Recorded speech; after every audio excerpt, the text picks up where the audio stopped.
आमचे प्रमुख मुख्यमंत्री शिंदे साहेब, उपमुख्यमंत्री देवेंद्रजी, दीपक केसरकरजी, अब्दुल सावेजी, सर्व पत्रकार बंधू भगिनींनो आणि तरुण मित्रांनो, विधिमंडळाच्या अधिवेशनापूर्वीची पत्रकार परिषद दरवर्षीच्या प्रथेप्रमाणे आपण त्या ठिकाणी घेत असतो.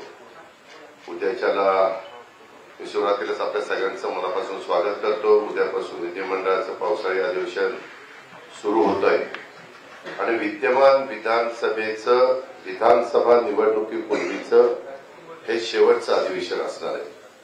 त्यामुळं राज्यासमोरच्या अधिकाधिक प्रश्नांची सोडवणूक करून घेण्यासाठी या अधिवेशनाचा उपयोग व्हावा अशी सत्ताधारी महायुती म्हणून आमच्या सर्वांचाच प्रयत्न राहणार आहे.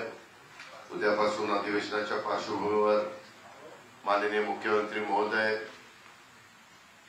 प्रथेप्रमाणे सर्वांना त्या ठिकाणी चहा पाण्याच्या करता बोलत असतात आणि त्याच्यातून आपण वेगवेगळ्या प्रकारे प्रश्नांची सोडवणूक त्या ठिकाणी करत असतो. परंतु अलीकडे तुम्ही बघताय बरेच वर्ष नेहमीप्रमाणे विरोधी पक्षनेते चहापानाला येत नाहीत. मग ते निवेदन देतात, पत्र देतात आणि त्या पत्रामध्ये वेगवेगळ्या प्रकारचे मुद्दे ते त्या ठिकाणी टाकलेले असतात. त्यांनी आज देखील एक पत्र माननीय मुख्यमंत्री महोदयांना दिलेलं आहे आणि त्या पत्राची सुरुवातच त्यांनी मनुस्मृतीतल्या श्लोकाच्या मुद्द्यांनी केलेली आहे. खरं तर त्याची काही गरज नव्हती. त्याच्याबद्दल स्वतः दीपक केसरकर साहेब इथं बसलेले, याबद्दल कुठल्याही प्रकारचा तसा प्रकारचा श्लोक त्या पुस्तकामध्ये नाहीये. आम्ही सातत्याने सांगतोय.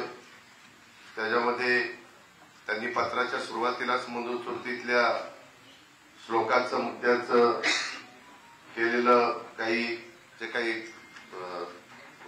त्याच्याबद्दलचं बोलणं आहे त्याची काही गरज नव्हती. आपल्याला सगळ्यांना माहिती आहे की महाराष्ट्र छत्रपती शिवाजी महाराज, राजर्षी शाहू महाराज, महात्मा ज्योतिराव फुले, डॉक्टर बाबासाहेब आंबेडकरांचं महाराष्ट्र. त्याच्यामुळे मनुस्मृतीवर कसल्याही पद्धतीचा ठरा त्या महाराष्ट्रामध्ये असू शकत नाही हे माहिती असून सुद्धा जाणीवपूर्वक एक नरेटिव्ह सेट करण्याच्या निमित्तानं विरोधी पक्ष विनाकारण गैरसमज पसरवण्याचा प्रयत्न करतात आणि जाती जातीमध्ये तेढ लावण्याचं राजकारण करतायत. हे योग्य नाही आणि हे महाराष्ट्राला परवडणारं देखील नाहीये. महायुतीतल्या कुठल्याही नेत्याने अभ्यासक्रमात मनुस्मृतीचा समावेश करण्याचं समर्थन केलेलं नाही. उलट आमच्या सगळ्यांच्याच अशा चुकीच्या प्रवृत्तींना ठाम विरोध आहे. आज आपण बघतोय आजचा दिवस तर अतिशय महत्वाचा आहे. 26 जून म्हणजे सामाजिक न्यायाचे जनक राजर्षी शाहू महाराजांची 150वी जयंती आहे. राजर्षी शाहू महाराजांनी त्यांच्या करवीर संस्थांच्या माध्यमातून या देशात पहिल्यांदा दुर्बल घटकांच्यासाठी आणि राखीव जागांच्यासाठी कायदा केला आणि बहुजनांच्या मुलांच्यासाठी शिक्षणाची द्वारं खुली केली. शेतकऱ्यांच्यासाठी धरणं बांधली, त्यांना आधुनिक पद्धतीनं शेती करायला शिकवलं. शेतकऱ्यांच्यासाठी त्यांनी त्या काळामध्ये बाजारपेठा उभ्या केलेल्या आपण सगळ्यांनी त्याबद्दलचा इतिहासामध्ये ऐकलेला आहे. आणि या सगळ्या गोष्टी करत असताना त्यांनी त्या काळात नवीन उद्योग आणले. सर्व जाती धर्माच्या मुलांना शिक्षण कसं घेता यावं यासाठी त्यांनी हॉस्टेल देखील बांधली. अशा लोककल्याणकारी राजर्षी शाहू महाराजांचा वारसा हे राज्याच्या मुख्यमंत्र्यांच्या नेतृत्वाखाली पुढे नेत असताना मनुस्मृतीसारख्या मुद्द्याला या महाराष्ट्रात स्थान असणार नाही हे मी या निमित्तानं पुन्हा एकदा ठामपणे सांगू इच्छितो. इतर पण वेगवेगळ्या प्रकारचे मुद्दे आहेत. त्याच्या संदर्भामध्ये सभागृहामध्ये चर्चा होईल. सभागृहामध्ये तुम्ही बघा, मुख्यमंत्र्यांनी जबाबदारी स्वीकारल्यापासून कुठलंही अधिवेशन हे गुंडाळण्यात आलेलं नाही. सभागृह व्यवस्थितपणे सकाळपासून संध्याकाळपर्यंत चालतं. प्रत्येक बिलावर, प्रत्येक लक्षवेधीवर, प्रत्येक जी आयुध नियमाप्रमाणे वापरली जातात त्या आयुधावर चर्चा होती आणि त्याच्या उत्तरातनं समाधान केलं जातं.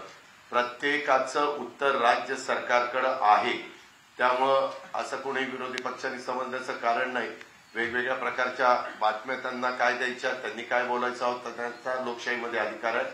परंतु राज्य सरकार प्रत्येक उत्तर देण्याला समर्थ आहे, त्याबद्दल कुणी मनामध्ये तीळमात्र शंका आणण्याचं कारण नाही।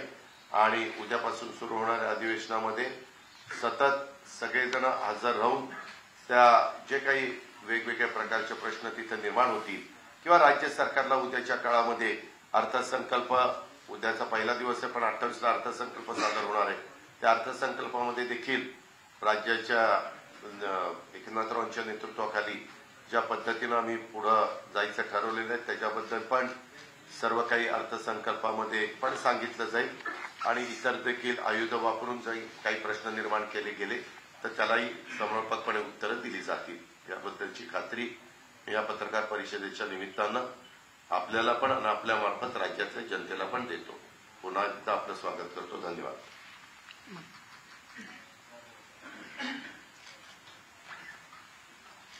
माननीय मुख्यमंत्री महोदयांच्या नेतृत्वात उद्यापासून अधिवेशनाला सरकार सामोरं जात आहे। आज विरोधी पक्षाने प्रथेप्रमाणे चहापानावर बहिष्कार टाकत जे पत्र दिलेलं आहे,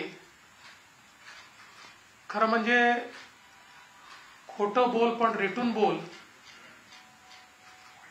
खोटे नरेटिव्ह तयार करून एखाद्या निवडणुकीमध्ये थोडी मतं मिळाल्यानंतर आता खोटंच बोलायचं, अशा प्रकारच्या मानसिकतेमध्ये विरोधी पक्ष गेलाय असं या ठिकाणी मला वाटतं। किंबहुना त्यांनी दिलेलं पत्र याचा एका वाक्यात जर उल्लेख करायचा असेल तर त्यांनी आरशात आपला चेहरा पाहिला पाहिजे अशा प्रकारचे पत्र आहे। कारण त्यांनी, मी सगळ्या गोष्टी सांगणार नाही, मुख्यमंत्री बोलणार आहेत, पण त्यांनी काय सांगितलं, विदर्भातले सिंचनाचे प्रकल्प मार्गी लावण्यात आलेलं अपयश। आता हे कोणाला होतं अपयश? 2.5 वर्ष ज्यांचं सरकार होतं, ज्यांनी विदर्भातल्या एकाही प्रकल्पाला सुप्रमा दिली नाही, एकाही नाही, ते आम्हाला सांगतायत की विदर्भाचे प्रकल्प मार्गी लागले नाही। या उलट विदर्भातल्या बहुतांश प्रकल्पांना केवळ सुप्रमाच दिली नाही तर त्याचं काम देखील आपण सुरू केलं आणि बळीराजासारखी योजना आता जवळजवळ 87 प्रकल्प आपण पूर्ण करत आणलेले आहेत। आणि एवढंच नाही, 2019 मध्ये वैनगंगा नळगंगा प्रकल्प त्याचा GR आपण काढला। मध्यंतरी सरकारमध्ये त्याची फाईल मुंगीच्या पावला एवढी देखील हल्ली नाही। पुन्हा नवीन सरकार आल्यानंतर सगळ्या मान्यता त्याच्या आम्ही घेतल्या आणि लवकरच अंतिम मान्यतेकडे तो चाललेला आहे। आणि हे मात्र पत्रामध्ये आम्हाला प्रश्न विचारतायत, त्यामुळे दोन्ही विरोधी पक्ष नेते आणि त्या पत्रावर उद्धवजींची पण सही आहे, नाना पटोलेंची पण सही आहे, त्यांनी स्वतःला प्रश्न विचारला पाहिजे की त्यांच्या काळात विदर्भातल्या एकाही प्रकल्पाला का मान्यता मिळाली नाही, वैनगंगा नळगंगा प्रकल्पाला का मान्यता मिळाली नाही। दुसरं, वैधानिक विकास मंडळ त्यांनी लॅप्स केलं। नवीन सरकार आल्यानंतर आम्ही त्याचा ठराव करून केंद्राला पाठवला आणि ते आम्हाला विचारतायत वैधानिक विकास मंडळ का नाही। पहिल्यांदा त्यांनी स्वतःला विचारलं पाहिजे की त्यांनी का लॅप्स केलं। एवढंच नाही तर मराठवाडा वॉटर ग्रिडच्या संदर्भात त्यांच्या पत्रामध्ये प्रश्न आहे। मराठवाडा वॉटर ग्रिड आम्ही सुरू केली होती, ती वॉटर ग्रिड बंद करण्याचं काम हे महाविकास आघाडीच्या सरकारमध्ये झालं आणि आता ते आम्हाला विचारतायत की वॉटर ग्रिडचं काय झालं। आम्ही तर वॉटर ग्रिडचा प्रस्ताव केंद्र सरकारकडे दाखल केला आहे आणि त्यांना विनंती केली आहे की हर घर जल योजनेमध्ये हा वॉटर ग्रिडचा प्रस्ताव समावेश करा आणि त्याचा पाठपुरावा देखील आमचा चाललेला आहे। आपण जर बघितलं तर पेपर फुटीच्या संदर्भात ते बोलतायत, सर्वात जास्त पेपर फूट उद्धव ठाकरेजी मुख्यमंत्री असताना झाली आहे। जवळजवळ सगळ्याच परीक्षांमध्ये टीईटी म्हणजे परीक्षांची नावं घ्या आणि कशा प्रकारची झाली हे आपण सगळ्यांनी बघितलेलं आहे आणि ते आम्हाला प्रश्न विचारतायत. पण निश्चितपणे त्या संदर्भात आम्ही इतक्या मोठ्या प्रमाणात परीक्षा घेतल्या त्याचा सगळा रिपोर्ट कार्ड या अधिवेशनामध्ये निश्चितपणे आम्ही त्या ठिकाणी मांडणार आहोत. त्याच्यात ते गुंतवणूकदारांनी महाराष्ट्राकडे पाठ फिरवल्याचं सांगतायत तेव्हा हे विसरतायत की त्यांच्या काळामध्ये 3ऱ्या-4थ्या नंबरवर गेलेला महाराष्ट्र मुख्यमंत्री एकनाथराव शिंदेजींच्या नेतृत्वात दोन्ही वर्षी नंबर 1 वर आलेला आहे आणि ते आम्हाला प्रश्न विचारतायत. हे किती आश्चर्य आहे. आणि सगळ्यात महत्वाचं तर वित्तीय केंद्र गुजरातला गेलं. खरंय गेलं. कधी गेलं? 2012 साली गेलं. मुख्यमंत्री कोण होते? काँग्रेसचे. प्रधानमंत्री कोण होते? काँग्रेसचे. आणि ते आज विचारतायत की वित्तीय केंद्र हे गुजरातमध्ये कसं गेलं. एवढंच नाही तर अनेक गोष्टी याच्यामध्ये आहेत. सगळ्या गोष्टींचा उहापोह मी करणार नाही. पण मला असं वाटतं की खोटे नरेटिव्ह तयार करण्याची एक फॅक्टरी ही जी यांनी उघडली आहे या फॅक्टरीचा पर्दाफाश या अधिवेशनामध्ये आम्ही निश्चितपणे करू. विशेषतः गँगस्टर उभे राहिले आहेत आणि ड्रग्सच्या संदर्भात मोठा होहल्ला करण्याचं काम चाललेलं आहे. त्यावेळी हे विसरतात 100 कोटी रुपयाच्या संदर्भात आम्ही नाही माननीय उच्च न्यायालयाने यांच्या गृहमंत्र्यांच्या विरुद्ध FIR करून त्यांना अरेस्ट केली. सरकार त्यांचं होतं, आम्ही नाही केलं. त्यांच्या गृहमंत्र्यांच्या विरुद्ध माननीय उच्च न्यायालयाचे तेव्हाचे मुख्य न्यायाधीश यांच्या खंडपीठाने यांच्यावर FIR दाखल करा म्हणून सांगितलं. आणि आज ड्रग्सच्या विरुद्ध आम्ही लढाई सुरू केली आहे. संपूर्ण देशामध्ये सुरू केली आहे. आणि त्यामुळे हे जे काही साठे आज सापडतायत मोठ्या प्रमाणात जी कारवाई होते आहे ती कारवाई आपल्याला पाहायला मिळते. ही कारवाई अशी सुरू राहणार आहे. आणि एवढंच नाही तर ज्या वेळी म्हणजे पुण्यातली घटना घडलेली दुर्दैवी होती पोर्शेची, पण त्यामध्येही कोणालाही स्पेअर न करता राज्य सरकारने अतिशय कडक भूमिका ठेवली आहे. त्यामुळे निश्चितपणे कायदा सुव्यवस्था असो किंवा zero tolerance policy towards drugs असो हे सरकार या ठिकाणी करतच राहणार आहे. आणि म्हणून निश्चितपणे विरोधी पक्षाने जे काही प्रश्न या ठिकाणी उपस्थित केले आहेत ते म्हणतात 10 वर्षात हमीभाव वाढला आणि आता माझ्याकडे चार्ट आहे त्यांच्या काळात काय होतं आणि या काळात काय आणि किती वेळा तो वाढलाय. पण आता मी आपला वेळ घेत नाही कारण हे उत्तर आम्ही आता त्यांना विधानसभेमध्ये निश्चितपणे त्या ठिकाणी देऊ. खरं म्हणजे अनेक विषय हे विरोधी पक्षांनी या ठिकाणी मांडण्याचा प्रयत्न केलाय. पण जसं मी सांगितलं ते जितके वेळा बोट आमच्याकडे एक उगारतात 4 बोटं त्यांच्याचकडे निघतात. कारण त्यांची अकर्मण्यता, त्यांचा भ्रष्टाचार. म्हणजे आता या पत्रामध्ये ते 40% सरकार म्हणतायत. बॉडी बॅगचा घोटाळा कोणी केला? माझा सवाल आहे. अरे प्रेताच्या टाळूवरचं लोणी खाणं कशाला म्हणतात? ते कोविडचे घोटाळे, खिचडीचे घोटाळे हे सरकार विसरलेलं, हे विरोधी पक्ष विसरलेला दिसतोय. सगळं काढणार आम्ही, सगळी उत्तरं देणार. आमची चर्चेची तयारी आहे. विरोधी पक्षांनी चर्चा करावी. विरोधी पक्ष केवळ या ठिकाणी हंगामा करायचा आणि मीडियात जाऊन बोलायचं. मीडियामध्ये बोलण्यापेक्षा त्यांनी सभागृहात बोलावं, आम्ही त्याला उत्तरं देऊ.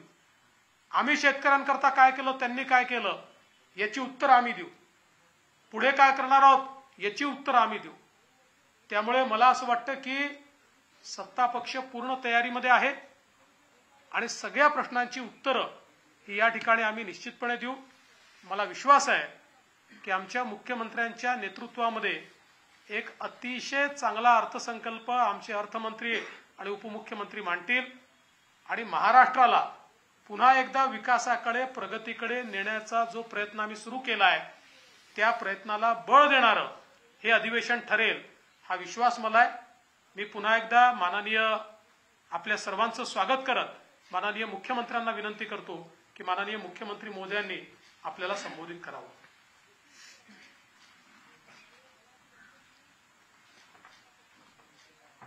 सर्व पत्रकारांचं मनापासून स्वागत। दोन्ही उपमुख्यमंत्री महोदयांनी अधिवेशनाबद्दल आपल्याशी संवाद साधलाय। उद्यापासून आपलं पावसाळी अधिवेशन सुरू होतंय आणि या अधिवेशनामध्ये ठरल्याप्रमाणे विरोधकांनी बहिष्कार घातलाय। खरं म्हणजे या पंचवार्षिकचं शेवटचं अधिवेशन होतं। आम्हाला वाटलं होतं चर्चा करतील, येतील आणि चर्चेतून बरंचसं काही चांगलं जनतेसाठी होत असतं, परंतु त्यांची चर्चा करण्याची बिलकुल इच्छा नाही। पत्रही दिलंय, त्या पत्रामध्ये पण काही नवीन मुद्दे नाहीत, तेच घिसेपिटे प्रश्न उत्तर अंतिम आठवडा प्रस्तावासारखं। आणि एकंदरीत जे काही चर्चा सभागृहात करायची आमची तयारी आहे, उत्तराची तयारी आहे, परंतु त्यांची तयारी नाही। त्यांची तुमच्या समोर येऊन खोटं बोल पण रेटून बोल, जसं देवेंद्रजींनी त्यांना काही उत्तरं दिली, अजितदादांनी दिली। म्हणजे जी वस्तुस्थितीच नाही ती वस्तुस्थिती समोर आणून लोकांची दिशाभूल करायची आणि स्वतःची पाठ थोपटून घ्यायची, अशा प्रकारचा त्यांचा जो काय आविर्भाव आहे।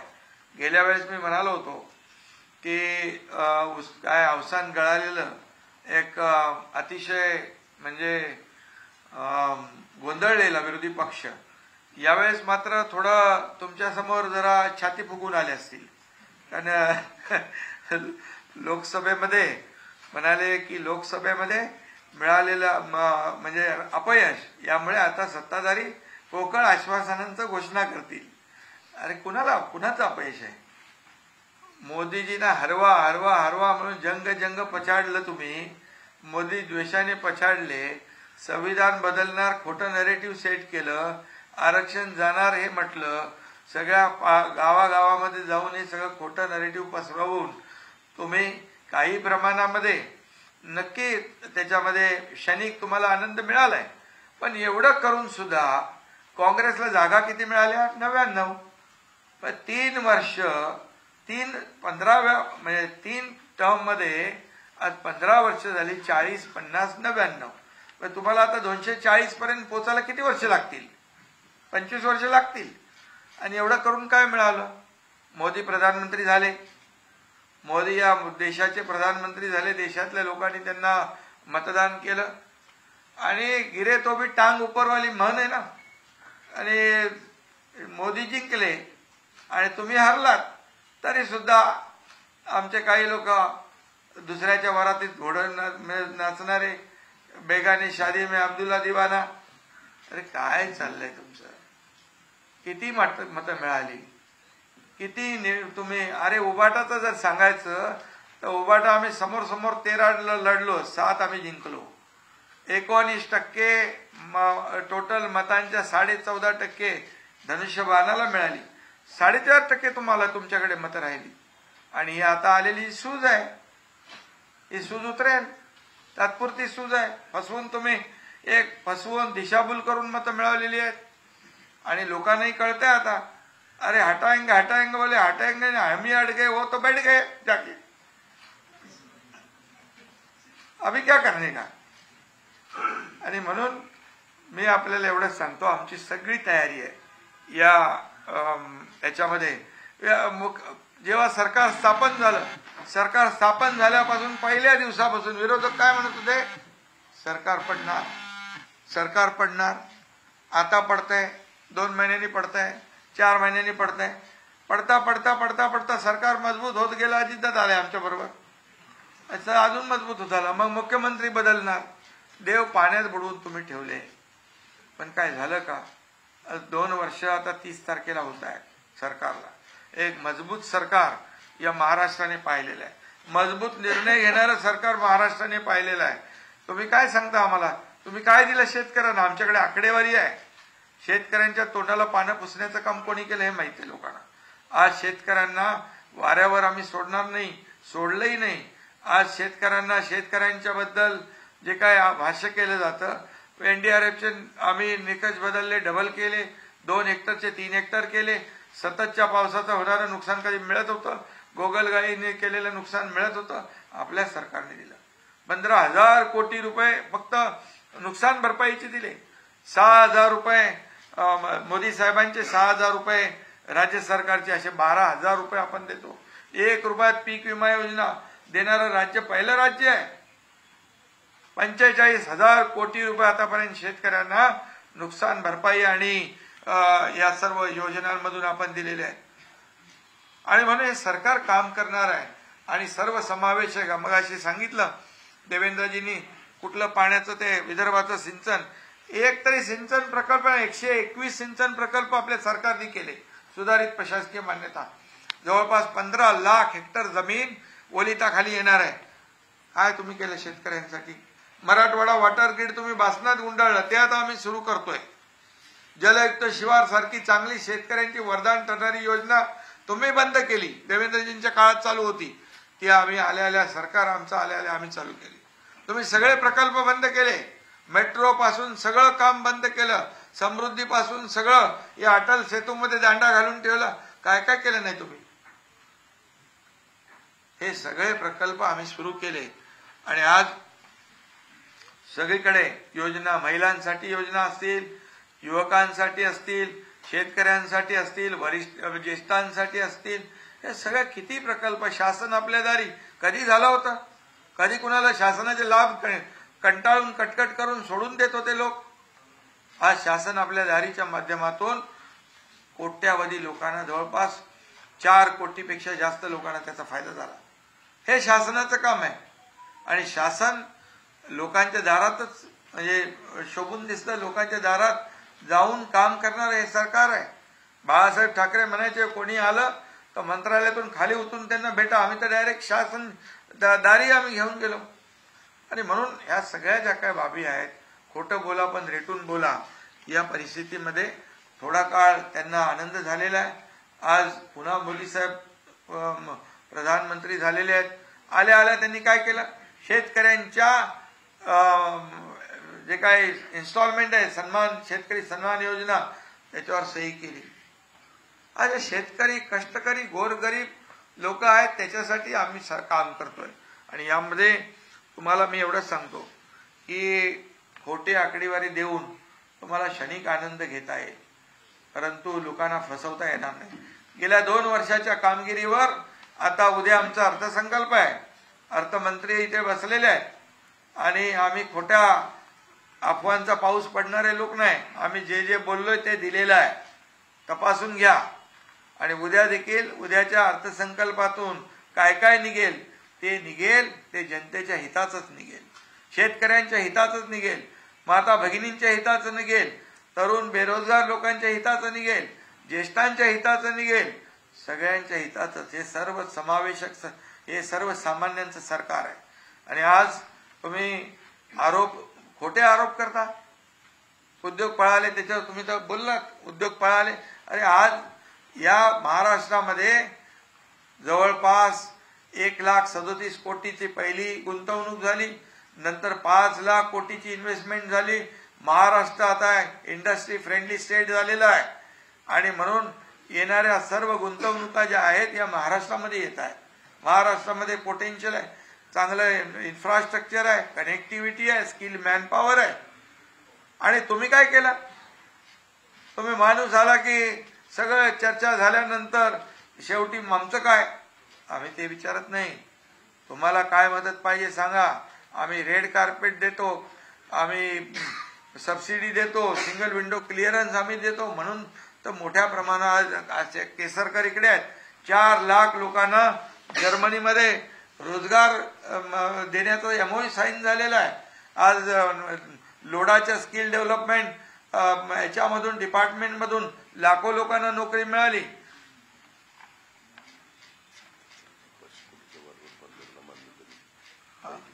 आणि त्याचबरोबर आज आपण पाहतोय की सरकारी नोकऱ्या कुणी सुरू केल्या. अरे डायरेक्ट नोकऱ्यांची अपॉइंटमेंट आम्ही हॉलमध्ये यशवंतराव चव्हाणमध्ये दिले. कधी झालं होतं असं? आणि म्हणून हे सगळं आज पोलीस भरती चालू आहे. आणि म्हणजे सर्व समावेशक हे सरकार काम करत आहे.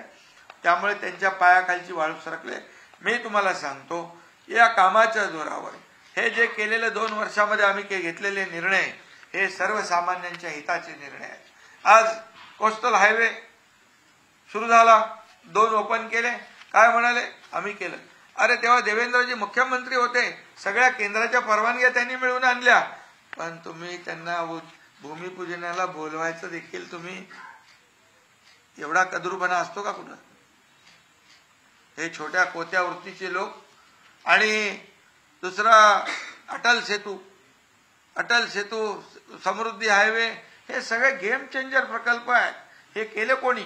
यांना आम्ही जसं सरकार आल्यानंतर 2 वर्षामध्ये मेट्रोची कामं थांबलेली, मेट्रोची कामं सुरू केली.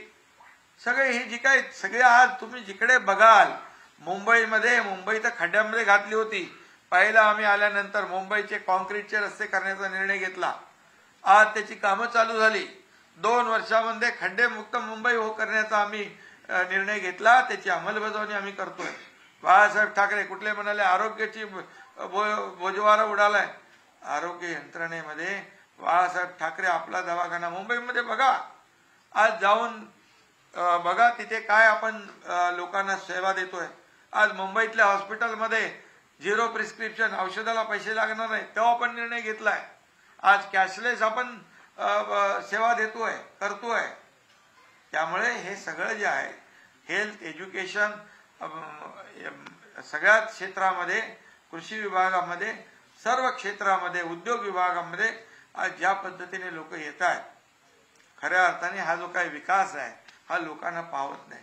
आणि आता केंद्र सरकारमध्ये पुन्हा मोदीजी आलेत.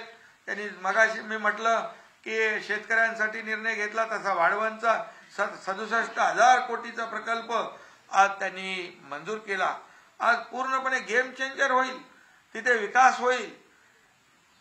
आज जसं अटल सेतू किंवा मुंबई पुणेमुळे जे काय समृद्धीमुळे जो विकास झाला, आज मुंबईमध्ये आपण पाहिलं अटल सेतूच्या तिथे लँडिंग होतं, एअरपोर्ट होतोय, पनवेल त्या भागातला उरण, हा सगळा विकास होईल. पालघरचा विकास होईल.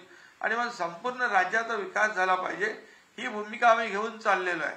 आणि म्हणूनच या ठिकाणी आज त्यांची जी काही पोटतिडीक आहे, त्यांना कळलेलं आहे की ठीक आहे, आता एकदा ते ज्यांनी संविधान बदलणार म्हणून खोटं नॅरेटिव्ह तयार करून लोकांमध्ये भीती निर्माण करून आरक्षण तुमचं जाणार म्हणून आता लोकांनी ज्यांनी मतदान केलंय तेही आता पस्तावलेत. मोदीजी तर बसलेत तिकडे, प्रधानमंत्री बनलेले आहेत. आणि त्यामुळे हे सगळं जे आहे, आज आपण पाहिलं तर मुंबईमध्ये देखील 2 लाख 2.5 लाख मतं महाविकास आघाडीपेक्षा आम्हाला जास्त मिळालेली. आणि पर्सेंटेज किती? 0.1. आपल्याला मुंबईत 50%, त्यांना 46%. आम्हाला 50%, त्यांना 46%.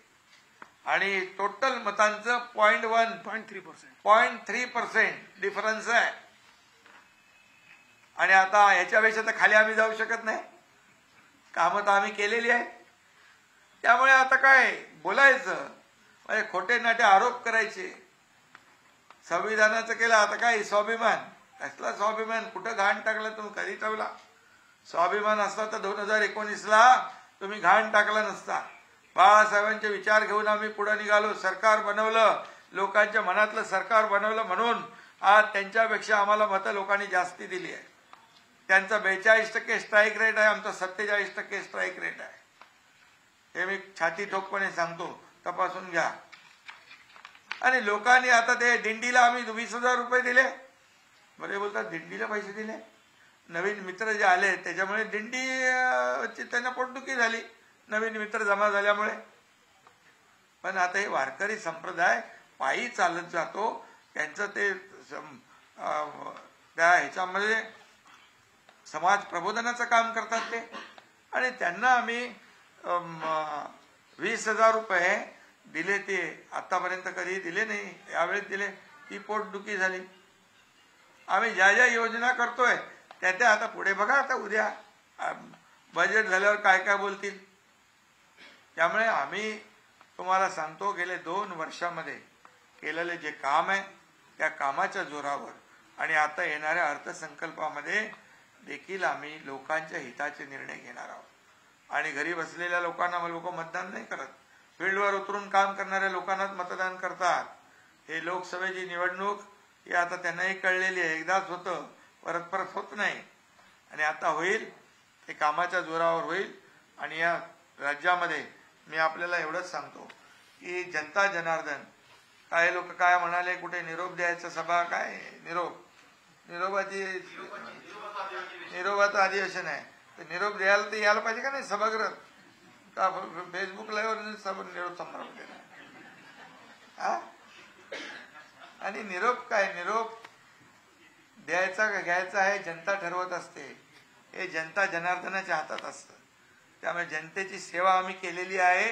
आम्ही रस्त्यावरची माणसं आहोत, आम्ही रस्त्यावरचे कार्यकर्ते आहोत, जमिनीशी जुडलेले. की जनता जनार्दन, काही लोक काय म्हणाले, कुठे निरोप द्यायचा सभा, काय निरोपाचं अधिवेशन आहे, तर निरोप द्यायला तर यायला पाहिजे का नाही सभागृहात, का फेसबुक लाईव्हवर निरोप समारंभ देणार. आणि निरोप काय, निरोप द्यायचा का घ्यायचा आहे जनता ठरवत असते. हे जनता जनार्दनाच्या हातात असतं. त्यामुळे जनतेची सेवा आम्ही केलेली आहे. आम्ही रस्त्यावरची माणसं आहोत, आम्ही रस्त्यावरचे कार्यकर्ते आहोत, जमिनीशी जुडलेले कार्यकर्ते आहोत. आणि म्हणून जेव्हा आपत्ती येते तेव्हा शेतकऱ्यांच्या शेतात आम्ही जातो, जिथे कुठे आपत्ती येते तिथे जातो, महापुरात जातो, घरात नाही बसत. त्यामुळे लोकांना माहीत आहे काम करणारं सरकार कोण आहे आणि फक्त खोटे आरोप करणारं सरकार कोण आहे. त्यामुळे आमची अधिवेशनामध्ये आमची तयारी आहे. हे शेवटचं अधिवेशन आहे या टर्मचं. लोकांचे प्रश्न सुटले पाहिजे, लोकांनी चर्चेमध्ये भाग घेतला पाहिजे, राज्याचे प्रश्न मांडले पाहिजे, आपल्या मतदारसंघातले प्रश्न मांडले पाहिजे, त्याला न्याय मिळवून घेतला पाहिजे, ही आमची तयारी आहे. आणि त्यामुळे विरोधकांनी ठीक आहे सरकार चुकत असेल तिथे ठीक आहे, परंतु सरकार विरोधाला केवळ विरोध करणं हे विरोधी पक्षाचं जे काय काम आहे ते त्यांनी आम्हाला वाटलं की या शेवटच्या अधिवेशनामध्ये ते थोडं आपापल्या मतदारसंघातली कामं, त्याची चर्चा, काही महत्वाचे विषय घेतील.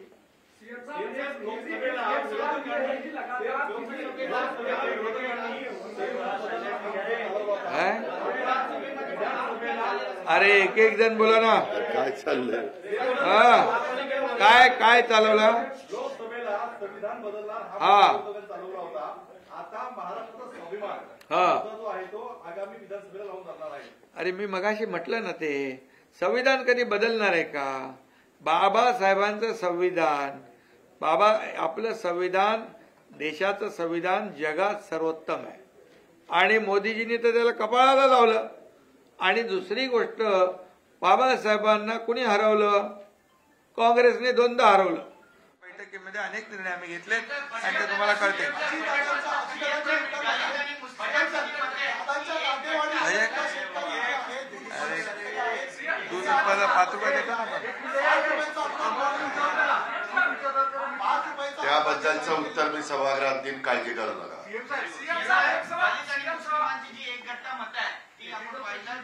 काँग्रेस आणि उभाटा पक्षाला पडताना लोकसभेमध्ये पाहायला मिळाली, विधानसभेमध्ये पण हाच ट्रेंड चालेल असं बोललं जाते. यासाठी तुम्ही काय करणार. अरे बाबा, 1 लोकसभा म्हणजे 6 विधानसभा. आता 6 विधानसभेतली एकत्र मतं आली.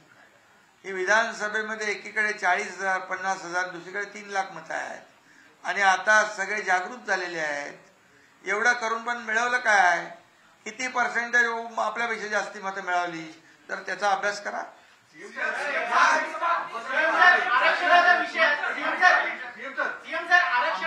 विरोधी पक्ष नेत्यांच्या कार्यालयातलं काही अधिकाऱ्यांना तारांकित प्रश्न लक्षवेधीवरून काही तक्रारी स्वरूपात दिले जात आहेत.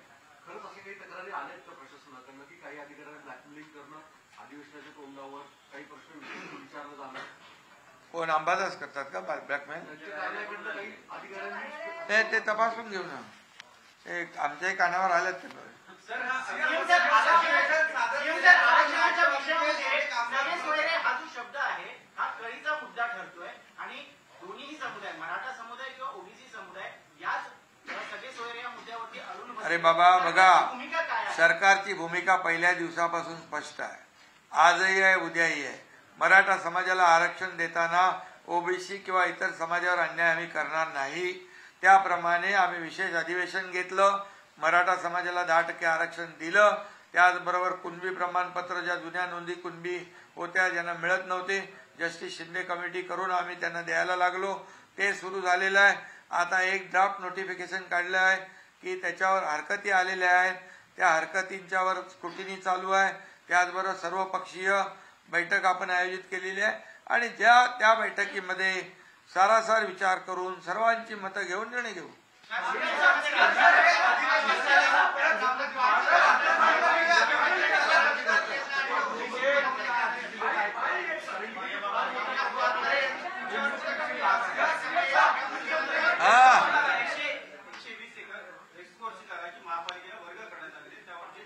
काय झालं? ते काय प्रॉब्लेम आहे? अरे ते तर आपण सेंट्रल पार्क म्हणजे इंटरनॅशनल वर्ल्ड क्लास आपण तो हे करतोय, मोठं गार्डन करतोय, सेंट्रल पार्क करतोय. आतापर्यंत तिथे रेसकोर्स होतं. रेसकोर्स ठेवून आपण 120 एकर जागा घेतली. त्या जागेवर एक कुठलंही बांधकाम होणार नाही. ती जागा पूर्णपणे गार्डन म्हणून आपण वापरणार त्या ठिकाणी. आणि दुसरी गोष्ट, आपलं जे कोस्टलचं गार्डन होणार आहे ते 200 म्हणजे 180 एकर आणि हे 120 एकर खालून आपण सबवे करून हे गार्डन एक करणार. 300 एकरचा सेंट्रल पार्क मुंबईत होणार. 300 एकर. तुम्ही विचार करा, ही हिंमत कुणी दाखवली? आपल्या सरकारने. मग महालक्ष्मीपेक्षा मग ते का थांबलं? एकदा सुरुवात केली होती मागच्या सरकारमध्ये, मग कुठं अडकलं? कोण त्यांना भेटलं? मग महालक्ष्मीतलं त्यांना महालक्ष्मी राहिली बाजूला, लक्ष्मी दर्शन झालं का? काय झालं? का थांबलं? ते थांबलं का? आणि ते आम्ही करण्याचं धाडस केलंय. मुंबईकरांना विरंगुळा म्हणून जसे आम्ही आता प्रकल्प मोठे करतोय, कोस्टल अटल सेतू केलंय, इतर प्रकल्प करतोय, मुंबईचं सुशोभीकरण करतोय, तसं 300 एकराचं सेंट्रल पार्क वर्ल्ड क्लास जागतिक दर्जाचं आम्ही करतोय. तुम्हाला काय अडचण आहे?